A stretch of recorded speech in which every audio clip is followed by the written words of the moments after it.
السلام علیکم، a story digest میں خوش آمدید۔ میں نے پتہ نہیں کون سا گناہ کیا تھا جس کی سزا مجھے تمہاری صورت میں ملی ہے۔ مدثر اپنی بیوی کو گالیاں دے رہا تھا۔ غزالہ چارپائی پر بیٹھی ہوئی روتی ہوئی بولی، مدثر پلیز آپ مجھے گالیاں نہ دیں، میں نے کیا کیا ہے؟ آپ ہر روز میرے ساتھ جھگڑا کرتے ہیں، آخر چاہتے کیا ہو آپ؟ مدثر الفاظ کی آگ برساتے ہوئے بولا، چاہتا یہ ہوں کہ میں تم کو طلاق دے دوں، تم سے میری جان چھوٹ جائے۔ غزالہ روتے ہوئے بولی، مدثر میں ماں بننے والی ہوں، کچھ تو مجھ پر رحم کرو۔ مدثر نے منہ پر تھپڑ مارا اور کہا، پہاڑ میں جا تو اور تیرا یہ بچہ، وہ بچہ میرا نہیں ہے، تم ایک گندی عورت ہو۔ غزالہ چپ ہو گئی۔ واہ مدثر واہ، کیا مردانگی دکھائی ہے تم نے، کلمہ پڑھ کر ہم نے ایک دوسرے کو قبول کیا تھا، اور یہ صلہ دے رہے ہو، مجھے ایک گندی عورت کہہ رہے ہو، جبکہ تم نے خود کسی عورت کے ساتھ یاری لگائی ہوئی ہے، اس لڑکی سے شادی کرنا چاہتے ہو، اس لیے بس ذلیل کر رہے ہو۔ مدثر چلا کر بولا، ہاں کرنے لگا ہوں دوسری شادی، جاؤ تم سے جو ہوتا ہے کرو، دفع ہو جاؤ میرے گھر سے، کمینی عورت۔ غزالہ کی آنکھوں میں بے بسی کی انتہا تھی، کانپتی آواز میں بولی، مدثر اللہ کا واسطہ ہے مجھے طلاق نہ دینا، تم دوسری شادی کر لو، مجھے کوئی اعتراض نہیں، لیکن مجھے طلاق نہ دو، میں تم سے خرچہ بھی نہیں مانگوں گی، خود کما کر اپنا پیٹ پال لوں گی، مجھے طلاق نہ دینا۔ مدثر غصے سے 3 بار طلاق بول کر غزالہ کو دھکے دینے لگا۔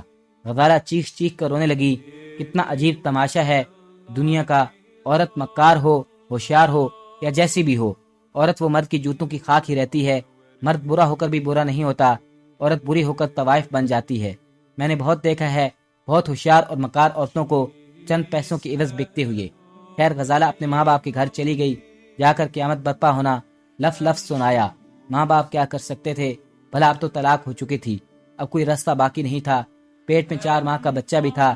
زندگی نے زوردار تماچا منہ پہ دے مارا۔ غزالہ کے بھائیوں کو پتہ چلا تو وہ کہنے لگے، تم اس کے سامنے زبان نہ لڑاتی، چپ رہتی۔ غزالہ آنسو صاف کرتی ہوئی بولی، بھائی جان میں جانتی ہوں، ایک اب عمر بھر ایک غلامی میری منتظر ہے، کبھی اپنوں کے تانے تو کبھی غیروں کی بد غلامی، میرا سفر اب ایسا ہی گزرے گا۔ ہاں بھائی جان، میں ہی غلط تھی، میں نے مان لیا۔ غزالہ کے بھائی غصے سے بولے، دیکھا ابا، یہ ہے ہی بدتمیز۔ باپ نے لمبی سانس لی اور کھانستی ہوئے بولا، میری دھیرانی تو چپ کر جا، تیرے بھائی ہیں ہی بے غیرت۔ غزالہ آنسو صاف کرتی ہوئے بولی، بابا جان میں کب کوئی شکوہ کر رہی ہوں، ایک زندگی برباد کر آئی ہوں، اب کیا فرق پڑتا ہے کوئی گالی دے یا رسوا کرے۔ ماں نے سر پر ہاتھ پھیرا، میری بچی، اللہ سب بہتر کرے گا، صبر سے کام لو، جاؤ وضو کرو، نماز مغرب کا وقت ہو چکا ہے، نماز ادا کرو، اللہ پاک سے مدد مانگو۔ دن گزرنے لگے۔ غزالہ کو حاملہ ہوئے 8 ماہ ہو چکے تھے۔ غزالہ کی بھابھیوں نے شروع میں تو کچھ احساس کیا، اور اب گھر کے سارے کام غزالہ سے کرواتے تھے، کھانا بنانا، کپڑے دھونا، برتن واش کرنا۔ انہیں شاید ایک نوکرانی مل گئی تھی، کرتی بھی تو کیا کرتی، غلامی میں انکار کی گنجائش کہاں ہوتی ہے، اور جب حکومت بھابھیوں کی ہو تو پھر تو غلامی بھی اذیت بن جاتی ہے، زبان خاموش کروا دی جاتی ہے۔ غزالہ نے پہلے تو سمجھا بھائی پہلے کی طرح میرا خیال رکھیں گے، یہ میرا بھی گھر ہے۔ وہ جب بھی بھائیوں سے بات کرتی تو بھائی اس کی سن تو لیتے مگر ساتھ نہ دیتے، اسے پتا تھا کہ بھائی بھی اس سے خوش نہیں۔ ایک دن کسی بات پہ غزالہ نے بھابھی کو کچھ کہا تو بھابھی نے مسکرا کر کہا، بی بی یہ ہمارا گھر ہے، تمہارا نہیں، یہاں رہنا ہے تو سب کام کرنے پڑیں گے، ورنہ ایک پل بھی نہیں لگے گا، تمہیں یہاں سے نکلوا دیں گے۔ غزالہ چپ ہو گئی، وہ سمجھ رہی تھی کہ اب زندگی اپنی مرضی سے جب چاہے جتنا چاہے ستم ڈھائے گی۔ وقت گزرنے لگا، اللہ پاک نے غزالہ کو بیٹی عطا کی۔ غزالہ بہت خوش تھی، بیٹی کو باہوں میں اٹھایا ہوا، کبھی ہاتھ چومتی تو کبھی منہ، چہرے پر ایک سکون تھا۔ میری شہزادی، میری جان، اے اللہ تیرا لاکھ لاکھ شکر ہے۔ بیٹی کی پیدائش کے 1 ماہ بعد غزالہ کے بابا دنیا سے چل بسے۔ کمر ٹوٹ گئی تھی بابا کی جدائی سے، بابا بڑھاپے میں بھی غزالہ کی ذمہ داری اٹھائے ہوئے تھے۔ اب ہاتھ بھائی بھابھیوں کے سامنے پھیلانا تھا، اب مقام فقیری آنا تھا۔ ماں کچھ کہتی تو بیٹے ڈانٹ دیتے۔ غزالہ فجر کی نماز ادا کرتی اور ایک مزدور کی طرح گھر کا کام کرنے لگتی۔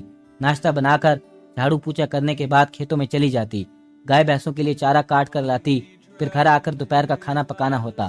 2 سال گزر گئے۔ بھائی ایک دن امی سے کہنے لگا، ایک رشتہ آیا ہے، گھر بار اچھا ہے، عمر 50 سال ہے، غزالہ خوش رہے گی، اس کے ساتھ چلو، اپنا گھر تو ہوگا نا۔ امی نے بھی سوچا صحیح ہے، کم سے کم اس غلامی سے تو بچ جائے گی۔ جب غزالہ سے بات کی تو غزالہ مسکرا کے کہنے لگی، اب مر تو سکتی ہوں لیکن کسی مرد پر یقین نہیں کر سکتی، یہ سب کیا تماشا لگا رکھا ہے، اللہ کو گواہ بنا کر قبول کرتے ہیں، پھر طوائف کہہ کر طلاق دے دیتے ہیں۔ عورت پاؤں کا جوتا ہے کیا، جب جو چاہے ستم ڈھا دے۔ غزالہ نے شادی سے انکار کر دیا۔ وقت گزرنے لگا۔ غزالہ کی بیٹی مہوش اب 15 سال کی ہو چکی تھی۔ مہوش سکول میں پڑھتی تھی، بہت محنتی تھی، وہ جیسے کتابوں میں گم سی ہو جاتی، ہر کلاس میں ٹاپ کرتے آ رہی تھی۔ غزالہ کا مقصد تھا پھر مہوش کو اپنے پیروں پر کھڑا کرنا۔ مہوش پرانا سا یونیفارم پہنے سرکاری اسکول جایا کرتی، جبکہ ماموں کے سب بچے انگلش اسکول پرائیویٹ میں پڑھائی کر رہے تھے۔ کئی بار مہوش ممانی کو کہہ چکی تھی، تم بھی اپنی ماں کی طرح ہی منحوس ہو، پڑھ لکھ کر کیا کرو گی؟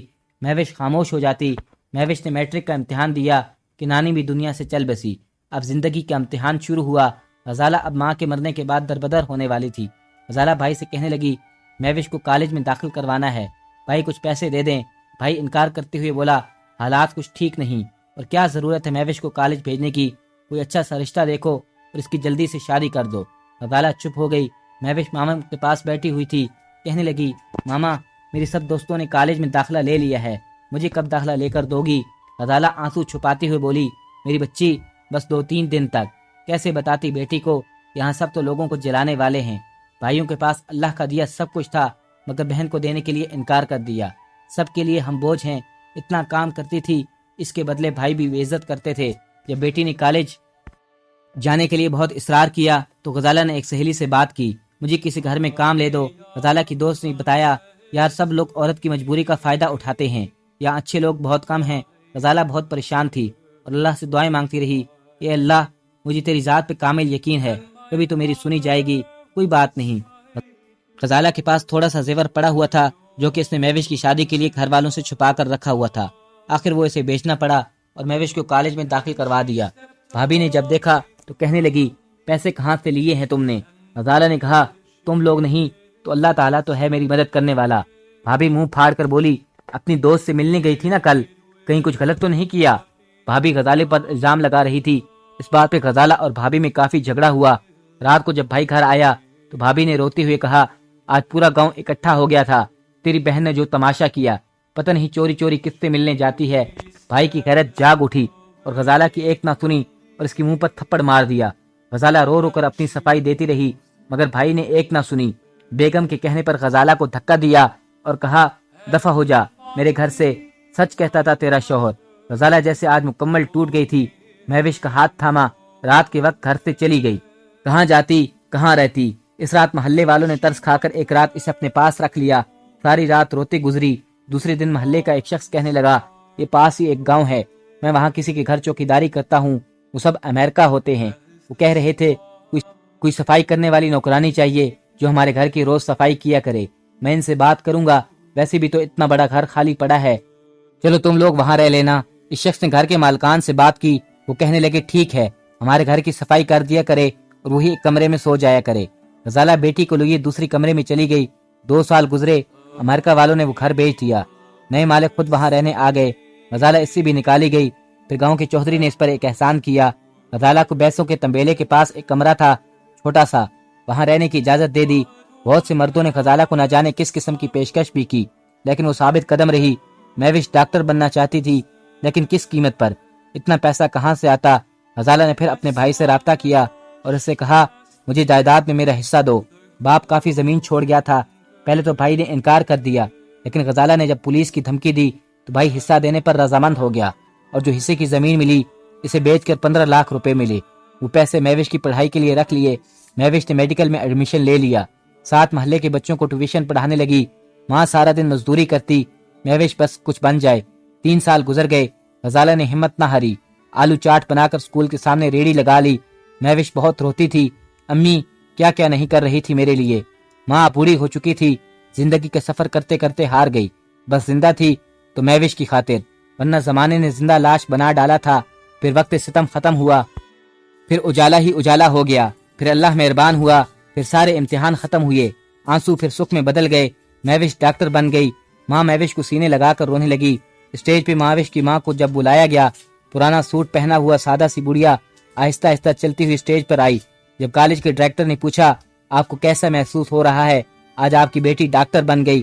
غزالہ کچھ بول نہیں پا رہی تھی۔ غزالہ اسٹیج پر بیٹھ گئی جیسے آج عمر بھر کی تھکن اتر گئی ہو۔ مہوش آگے بڑھی، امی جان۔ ماں نے مہوش کا ہاتھ تھاما، پھر آہستہ سے بولی، میری بچی ہم نے کتنے درد دیکھے ہیں، یاد ہے جب ہم 2 دن بھوکے رہتے تھے، مجھے لوگ انسان نہیں روبوٹ سمجھتے تھے، میں بہت تھک گئی ہوں میری بیٹی،